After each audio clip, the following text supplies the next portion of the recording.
بياض مش قادره اقولك، ولا في غمقان ولا في اسمرار ولا في بقع ولا في تسبغات ولا في مسام واسعه ولا في دهون زياده. نظافه في البشره فله. بجد حاجه من الحاجات الحلوه قوي اللي ممكن تجربيها.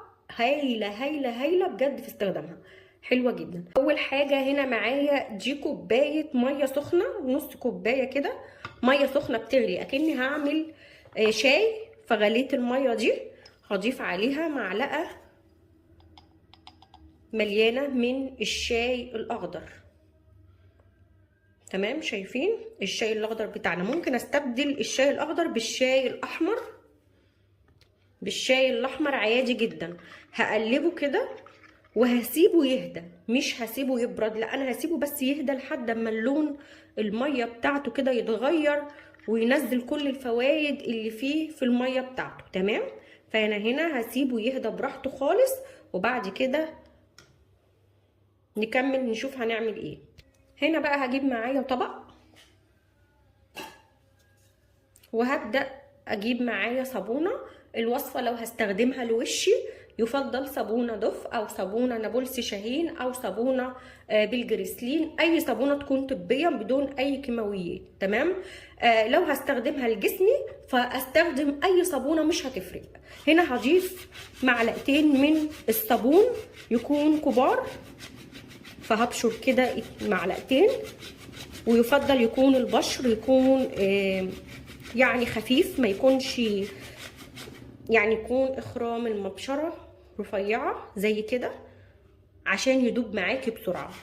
فهاخد كده حوالي معلقتين كبار من الصابون المبشور. الصابون من الحاجات الجميله جدا في تفتيح البشره، كمان بتشد البشره، كمان بيخلي البشره مشدوده وصافيه، بيمتص الدهون الزياده اللي فيها وبيفتح البشره جدا. هنا بشرت معلقتين، بصوا البشر خفيف ازاي، يا دوبك هنزله في الميه يدوب معايا تماما. تمام كده. هنا بقى هجيب معايا طبق وهنزل فيه الصابون المبشور بتاعي، حاجه تكون غويطه علشان اقدر اكمل الوصفه بالشكل ده. تمام. هنا بقى الميه بتاعتي هديت شويه، بصوا لون الشاي اتغير ازاي. كل ما هتسيبيها كل ما الميه بتاعته هتتغير معاكي اكتر. فهنا بس هحاول ان انا اقلب شويه كده لحد ما انزل كل الفوائد والمكونات بتاعه الشاي في الميه. الشاي من الحاجات اللي بجد بجد تحفه جدا للبشره، بتوحد لون البشره، بتزيل التصبغات والبقع والكلف والنمش، كمان مضاد بالاكسده، من الحاجات اللي فعلا بتوحد لون البشره. هنا بقى كل اللي هحتاجه مصفى ومعايا مناديل، وده مهم جدا ان انت تكوني حاطه مناديل فوق الوصفه عشان الشاي دوت ما يبقاش في الوصفه بتاعتنا، عشان ما يعملش مثلا شوائب او كده. زي ما انت شايفه كده دي كلها شوائب انا مش عايزاها في الوصفه. هحط حوالي 4 معالق من الشاي الاخضر. شايفين اللون عمل ازاي؟ طبعا كل ما تسيبيه اكتر كل اما اللون بتاع الشاي يغمق اكتر وكل الفوائد تبقى نزلت فيه اكتر واكتر. هنا بقى هدوبها.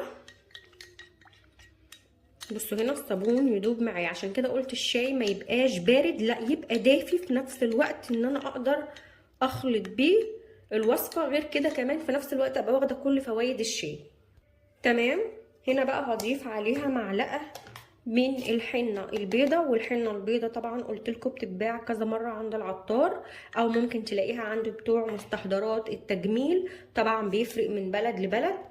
الحنه البيضاء من الحاجات القويه جدا لتفتيح البشره، وكمان بتزيل البقع والتصبغات واثر حبوب اللي بتبقى في البشره، وكمان بيزيل حب الشباب، وكمان بيوحد لون البشره وبيصفيها جدا. انا حطيت معلقه وقلبتها زي ما انتم شايفين كده. هضيف عليها معلقه صغيره من النشا او الكورن فلاور. طبعا كلنا عارفين النشا من الحاجات القوية جدا في توحيد لون البشرة، وبيفتح البشرة جدا، بيمتص الدهون الزيادة، كمان بيقلل المسام الواسعة.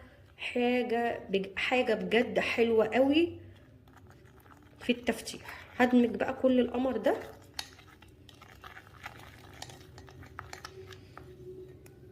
شايفين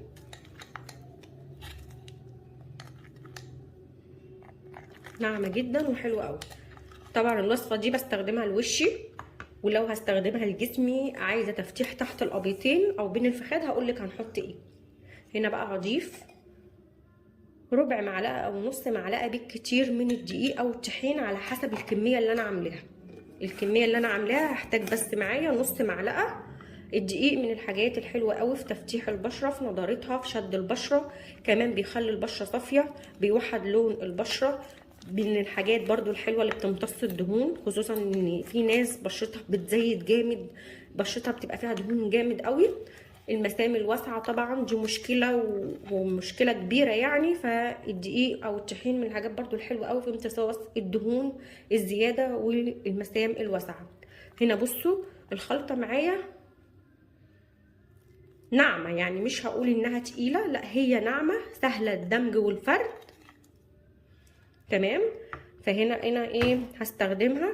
طبعا لو احنا حابين نخففها هضيف معلقه من الشاي، وهبدا احطها على بشرتي بالشكل القمر ده مع حركات دائريه بالشكل الجميل ده. اهم حاجه نعمل مساج، نجري الدوره الدمويه، نفتح المسام عشان البشره تشرب اكبر كم من الوصفه والنتيجه تبقى فوق الروعه. بصوا هي تحفه.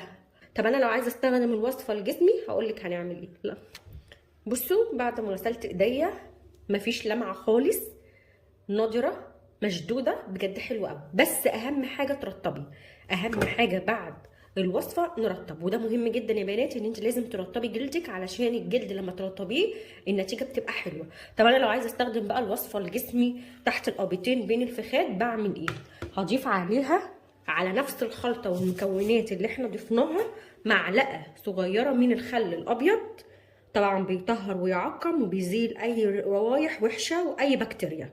هاخد كده معلقه واحده من الخل الابيض، وهحاول ان انا ادمج الوصفه على نفس المكونات اللي انا حطاها، بس ضفت خل ابيض بالشكل ده. طبعا الخل الابيض قوي جدا في التفتيح، وغير كده كمان من الحاجات القويه جدا في روايح العرق والروايح اللي بتبقى كريهه، وكمان من الحاجات اللي بتطهر وتعقم الاماكن اللي هي تحت الابيضين بين الفخاد. الكلام ده كله هضيف عليها معلقه صغيره ممسوحه من الكربونات الصوديوم، ده اقوى حاجه تفور السواد والغمقان اللي تحت الابيضين وبين الفخاد، بيفتح بطريقه رهيبه. وهبدا ان انا ادمجها. بصوا عمل فوم وكتر معايا ازاي، لانه فعلا فعال جدا. وببدا كده اقلب كتير عشان الفوم يبدا يعلى اكتر معايا، والمكونات اتاكد انها دخلت في بعضها بالشكل ده.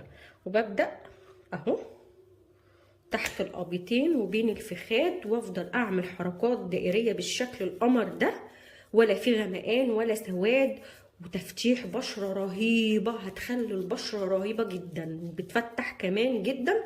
لو انت عندك سواد السنين اتفرجي على الجمال وقولي ايه رايك. الوصفه بتاعت الجسم بسيبها نص ساعه، الوصفه بتاعت البشره بسيبها ربع ساعه. تمام. جربوها بجد هتعجبكم. ما تنسيش تعملي لي كومنت وتقولي لي بعد ما جربتيها النتيجه ايه، وما تنسيش تقولي لي رايك، وما تنسيش تعملي لايك واشتراك في القناه وفعلوا الجرس وشير لاصحابكم. وما تنسيش لو اول مره تشوفي القناه بتاعتي ما تنسيش تعملي اشتراك وشيري الفيديو. باي باي.